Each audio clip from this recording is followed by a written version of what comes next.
Here's a question I've received that you may be wondering as well.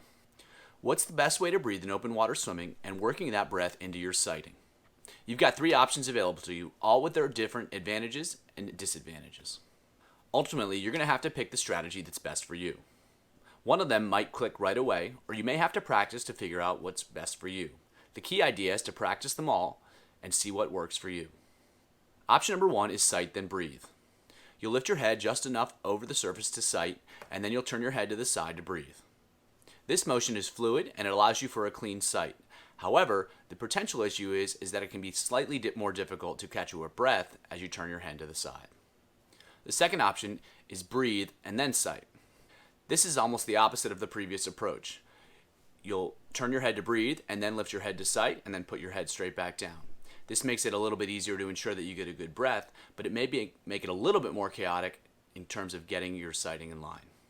Last option is to breathe and sight at the same time. This involves picking the head up, looking, and catching a breath. The advantage is that it's a simple motion. The disadvantage is that you're going to have to lift your head well up out of the water to get a breath, and also it may be more difficult to get a breath because that's harder to get your head out of the water.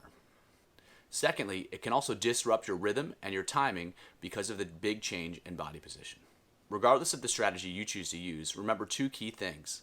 Keep it low and keep it fast, and that'll help ensure that you're breathing well and sighting well. I hope that helps.